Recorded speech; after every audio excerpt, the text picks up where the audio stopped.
Happy e-learning day. So we are going to just continue where we left off from yesterday.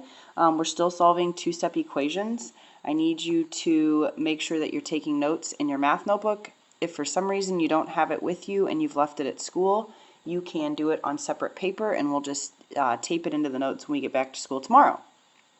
So here we go. Solving two-step equations.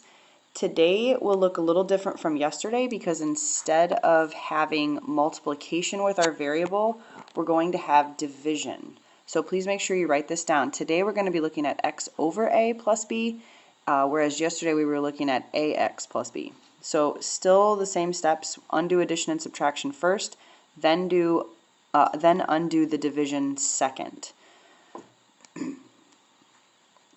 Remember, in a video, if I'm going too fast or you don't have time to write everything down, you can always pause it or rewind it in order to get everything that I'm saying. So let's look at some examples. Solve the two-step equation, and we do want to check our solution. So we have p divided by 5 minus 12 equals 20. So the first thing we're going to do is add 12 to both sides. This first step will be like yesterday. You always undo the addition and subtraction first. That's going to give us p over 5 equals 32. And now to undo division, remember you need to multiply. So we're going to multiply both sides by 5. You're trying to isolate that variable. You do have access to a calculator.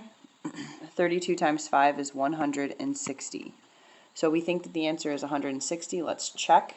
We're going to plug 160 in for the variable. 160 divided by 5 minus 12, does that equal 20? And again, using a calculator, 160 divided by 5 is 32. 32 minus 12 is 20. So the first one checks out. Example 2, 8 equals 15 plus n over 3, or n divided by 3. So this time the variable is on the right. Some of you are very comfortable with that. Others of you like to switch it around and rewrite it. You are welcome to do that. We want to start by getting rid of the 15. So we're subtracting 15 from both sides. 8 minus 15 is negative 7. Be really careful with your integers. And we bring down the n divided by 3. We undo division by multiplication. So we're multiplying both sides by 3. 3 times negative 7 is negative 21. So we're saying that negative 21 equals n, and that's our answer. But we want to do a check. Here it doesn't say we have to actually check on paper, so let's just check mentally. If I plug a negative 21 here in for n and I divide it by 3, negative 21 divided by 3 is negative 7. Then over here I would have 15 plus negative 7, and that is 8. So we know that it checks out.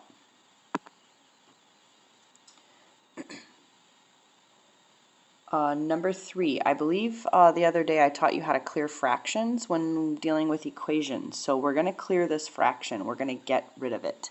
So when you clear a fraction, you want to multiply everything in the equation, every term, so that's the negative 1/6x, the minus 3, and the 2, all by the denominator. Here's why we do this. It cancels the denominator, but it leaves us with this negative 1x.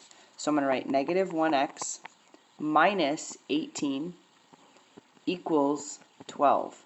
Notice how the equation changed because I multiplied everything by 6. Now it's a two-step. We're going to add 18 to both sides.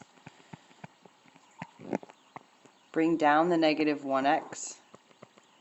12 plus 18 is 30. Divide by negative 1 here. This is multiplication, so we're going to do division. X equals 30. If you want to check this one's kind of a complicated check, but see if you can't follow me on this. So I'm going to put the 30 in for x. Negative 1/6 times 30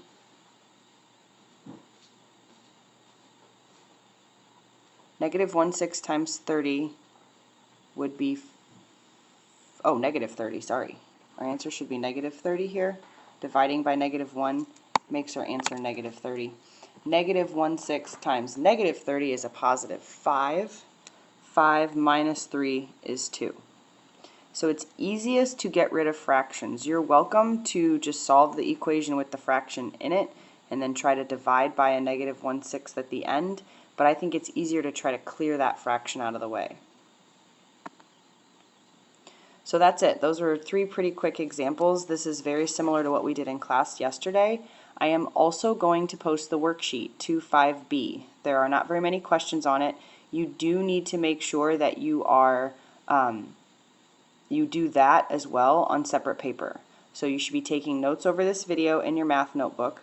Then you should do the 2.5b worksheet on separate paper to be handed in. So all of that will get checked tomorrow when we return to school.